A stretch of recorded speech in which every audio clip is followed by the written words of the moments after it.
Olá, sejam bem-vindos! Hoje a gente vai mergulhar em um dos convites mais vibrantes de toda a Bíblia, que é o Salmo 96. É um chamado, sabe, para que toda a criação, em todas as nações, cante com uma só voz. Mas que cântico é esse, afinal?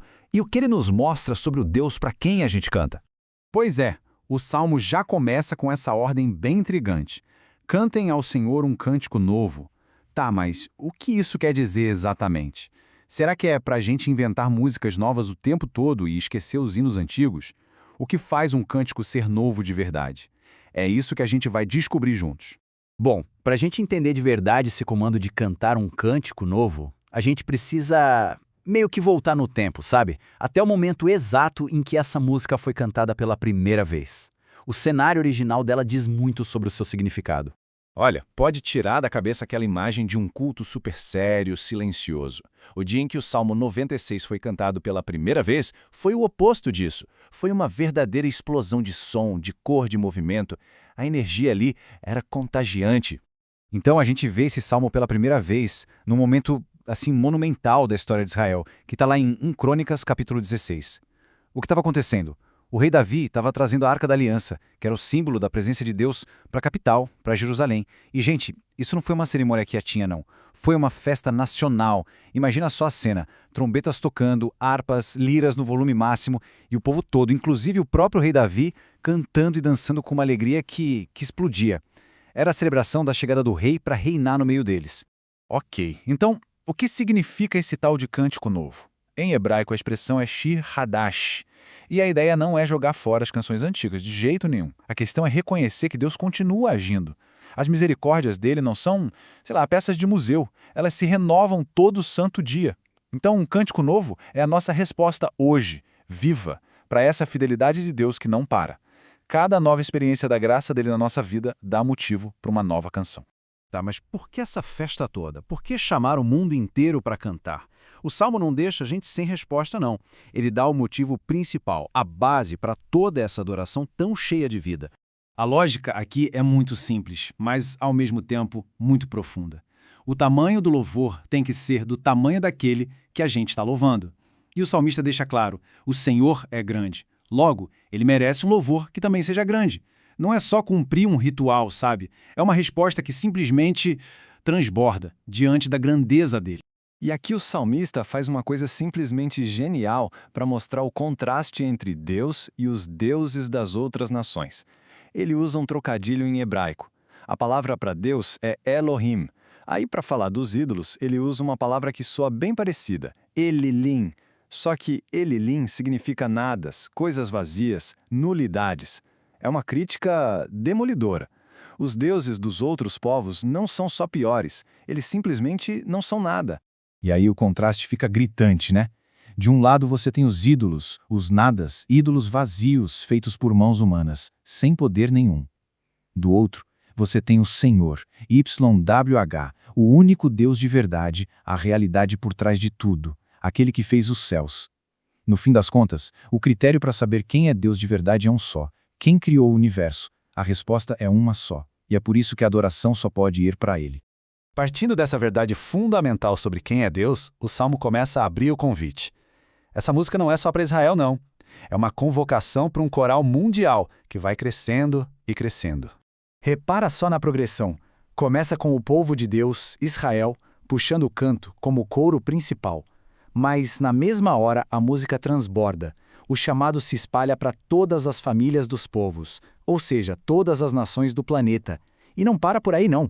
O convite vira algo cósmico, chamando os céus, o mar, os campos, até as árvores para entrarem na festa.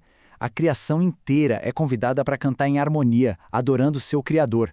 E o ponto central é esse, sabe? A adoração de verdade nunca é egoísta, nunca fica só para a gente. Ela precisa transbordar. O Salmo não diz, guardem a glória de Deus para vocês. Ele diz, anunciem. Tem um coração missionário batendo muito forte aqui. O louvor que a gente recebe se transforma num louvor que a gente proclama.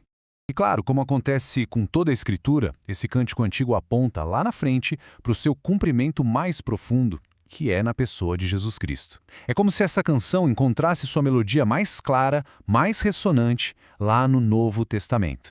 Agora presta atenção nessa conexão que é fascinante. O Salmo manda a gente proclamar a salvação de Deus. Em hebraico, essa palavra é Yeshua, e essa é exatamente a raiz do nome de Jesus, que é Yeshua e que significa o Senhor salva. Pensa nisso, séculos antes de Jesus nascer, o povo de Deus já era chamado para cantar sobre a salvação que um dia teria um nome. Então anunciar a Yeshua de Deus, no fim das contas, é anunciar Jesus. Isso aqui é como se fosse a manchete principal do Evangelho no Antigo Testamento. A mensagem número 1 que Israel tinha que levar para o mundo era essa: o Senhor reina. E não como um rei distante, lá longe, mas como o soberano que está agindo sobre toda a criação.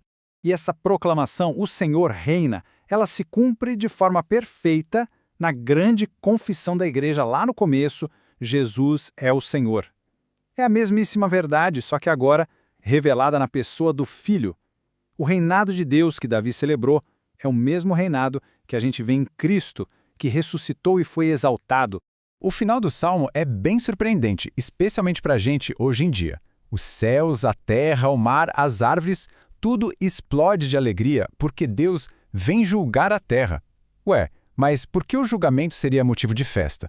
Normalmente a gente pensa em julgamento e já fica com medo, né? A resposta é que para um mundo que sofre tanto com a injustiça, a chegada de um juiz que é perfeitamente justo é a melhor notícia que existe. É a promessa de que a opressão vai acabar, que o mal vai ser punido e que tudo o que está torto vai finalmente ser endireitado. Para quem é oprimido, para um mundo que sofre com o peso da maldade, o julgamento não é uma ameaça, é a maior esperança. E o mais incrível é que esse juiz que vem é o mesmo Salvador que nos amou e nos salvou. Certo. Então, como é que a gente entra nesse coral hoje?